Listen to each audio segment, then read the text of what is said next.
بعزي الاول لاسر الشهداء الله يرحمهم، وان شاء الله رب يكونوا شهداء ونحتسبهم من الله شهداء، وبقول للمصابين ربنا يشفيكم ويعافيكم ان شاء الله.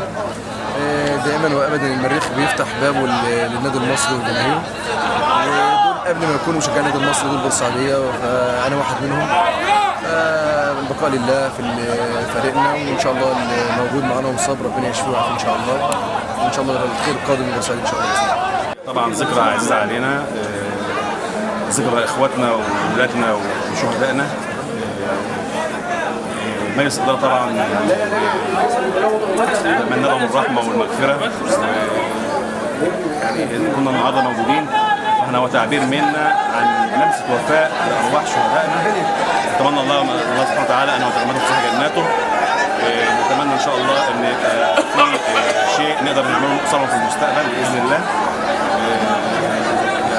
كنت اتمنى يعني ان احنا موجودين في ذكرى سعيده، ولكن ده قدرنا يعني، وربنا ان شاء الله يعني يصبر اهاليهم ويعوضهم ان شاء الله.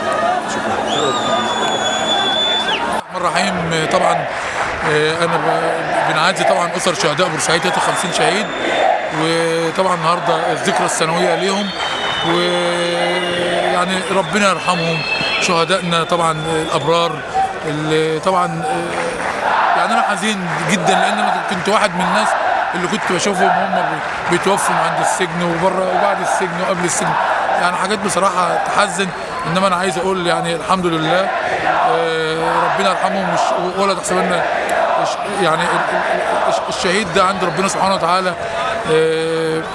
يعني راجل في الجنه. انا عارف ان هو في الجنه طبعا، ربنا سبحانه وتعالى قال الكلام ده، قال ان الشهيد في الجنه. ومن خلال نادي المريخ انا بشكر مجلس اداره نادي المريخ ورئاسه الاستاذ احمد جوهر على الاستقبال النادي المصري النهارده. بشكر مجلس اداره النادي المصري ورئاسه الاستاذ سمير حلبيه انه وافق ان يعمل التدريب النهارده في ملعب المريخ. وبشكر كل جماهير النادي المصري، بشكر الجرين ايجلز، بشكر كل الجماهير اللي موجوده، بشكر لعيبه النادي المصري والجهاز الفني على المبادره الجميله اللي اتعملت النهارده لاسر الشهداء. وطبعا اغلى هديه اتقدمت لهم كتاب الله المصحف الشريف. طبعا النهارده يوم بالنسبه لنا يوم هي ذكرى شهداء بورسعيد. منهم واحد كان لعيب عندنا محمود الطفل طبعا الله يرحمه. مننا اهل الشهداء كلهم جميعا، مننا اهل الشهداء جميعا، وطبعا بالاخص محمود الطفل